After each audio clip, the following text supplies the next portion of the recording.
Please don't kick me. I'm already hurt, cried the waitress. Then the undercover CEO did this. It was just another rainy Tuesday night at Miller's Diner, the kind of place where coffee costs $1 and the regulars know each other's birthdays. The neon sign outside flickered weakly, just like the young woman wiping down table number 6 for the 4th time that evening. Her name was Emily Carter, 24 years old, with tired eyes that told stories her smile tried to hide. She worked double shifts 6 days a week, trying to pay off her mother's medical bills and keep the lights on in their small apartment. At 9:13 p.m., a man walked in, tall, sharp suit, quiet presence. He looked completely out of place among the smell of fried food and cheap coffee. The other customers noticed too. Evening, Emily greeted softly, grabbing a menu. Booth or counter? Booth's fine, the man replied, offering a polite nod. His voice was calm, but his eyes, blue and observant, studied everything. He introduced himself simply as Dan, ordered black coffee, and watched the world around him with quiet curiosity. Emily, rushing between tables, accidentally tripped near his booth. A full tray of dishes shattered on the floor, and hot coffee splashed across her arm. She gasped, pain flashing across her face. Before she could apologize, her manager stormed out of the kitchen. Emily! That's the 3rd spill this week, he barked. You think we can afford to break plates for fun? Her lips trembled. I'm sorry, sir. It was an accident. Sorry doesn't pay for dishes. You're lucky I don't fire you right now. The diner went silent. Every customer turned their head, pretending not to listen, but everyone did. Emily tried to hold back tears, but they spilled anyway. Please, don't kick me, she whispered, voice breaking. I'm already hurt. Dan's eyes softened. He saw more than a clumsy waitress. He saw a person at her breaking point. The manager sneered, turning to him. Sorry for the mess, sir. Your coffee's on the house. But Dan didn't respond right away. Instead, he took out his phone, typed something quickly, and said, Actually, I think I'd like to speak with your owner. The manager frowned. And who exactly are you? Dan stood up slowly, his presence suddenly commanding. Daniel Hayes, CEO of Hayes Hospitality Group, the company that just bought this diner chain last month. The color drained from the manager's face. I didn't know. I know you didn't, Dan interrupted calmly. But I do know this. No employee of mine will ever be humiliated for making a mistake while working hard. The diner fell silent again, but this time it was a different kind of silence, the kind that comes when justice quietly enters the room. He turned to Emily. Are you okay? She nodded, though her hand still shook. Yes, sir, I didn't mean, he smiled softly. I know you didn't. Go get your arm checked, please. And take tomorrow off, paid. Emily blinked, not sure she'd heard him right. Paid? Paid, he confirmed. Then he turned to the stunned manager. As for you, we'll talk tomorrow, privately. Before he left, Dan reached into his coat pocket and placed an envelope on the counter. For you, he said quietly to Emily. Open it later. When she finally did, long after her shift ended, she found a note and a check inside. To Emily, you reminded me tonight that strength doesn't always look powerful. Sometimes it just looks like getting back up. Thank you for not giving up, even when the world was unkind. Dan Hayes. The check was for $10,000, enough to pay her mother's hospital bills and breathe for the first time in years. Months later, Miller's Diner transformed. Employees smiled more, tips improved, and a sign hung proudly near the door. Kindness served here, always. And every time a customer spilled coffee or dropped a plate, someone would joke, don't worry, even the CEO's seen worse. Because one night, a girl on the edge found compassion where she least expected it, and it changed everything. The rain outside didn't stop that night. It kept falling, steady and unrelenting, like it was trying to wash away every cruel word Emily had heard that day. She sat in the break room, her hand trembling as she held the envelope.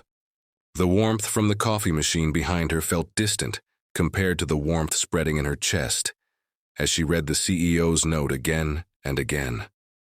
You reminded me tonight that strength doesn't always look powerful. Sometimes it just looks like getting back up. Her tears fell freely this time, but they weren't from pain. They were from release. For years, Emily had believed that her struggles were invisible, that no one noticed the late nights, the skipped meals, the exhaustion that came from trying to hold her world together alone. But tonight, someone did notice. Someone powerful. Someone who saw her. The next morning, the story of the diner incident had spread, not through gossip or social media, but through whispers of awe among the employees. Did you hear? The guy last night was the new owner. They say he fired Mark, the manager, on the spot. No, he didn't fire him, Emily corrected softly, stepping into the diner wearing a clean uniform and a new kind of confidence. He gave him another chance.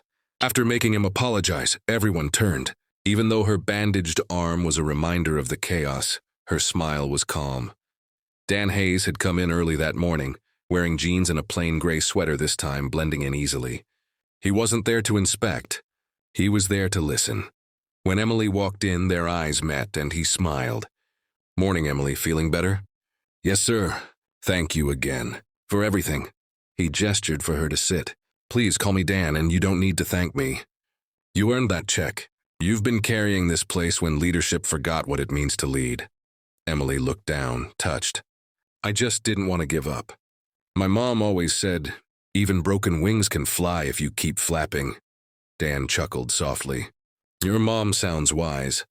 She's the reason I'm still here, Emily said, voice trembling slightly.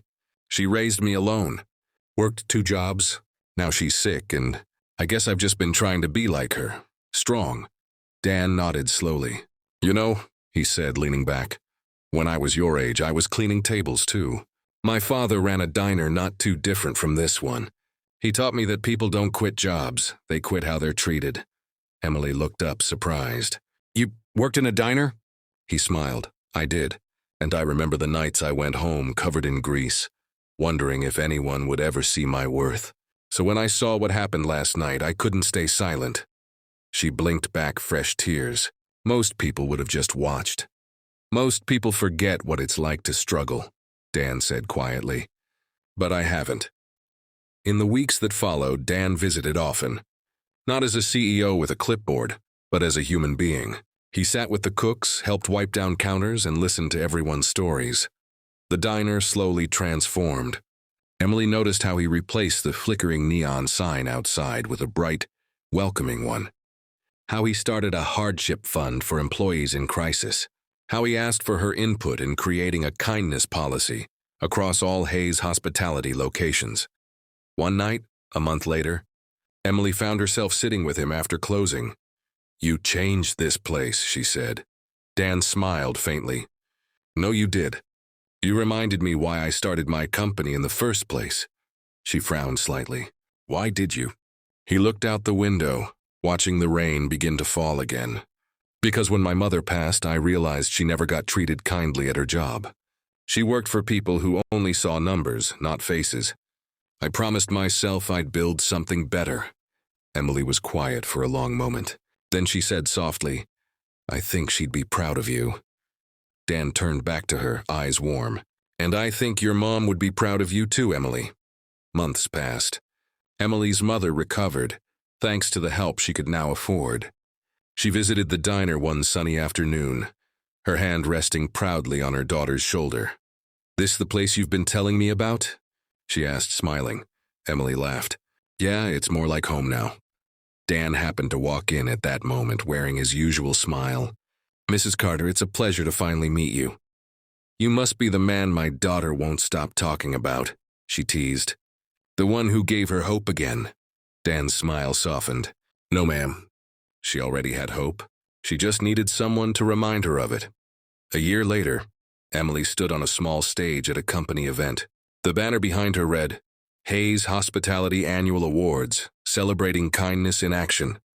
Dan stepped up beside her, handing her a plaque that read Employee of the Year. Emily Carter, he said to the crowd, taught us all that compassion is not weakness. It's the strongest form of leadership there is. The audience stood and applauded, but Emily's eyes found Dan's. Thank you, she whispered, for seeing me when no one else did. He nodded. You reminded me what real success looks like. As the lights dimmed and the music swelled, Emily thought back to that one rainy night, The shattered plates, the pain, the humiliation. And she realized something beautiful. Sometimes life breaks you not to destroy you, but to let the light in.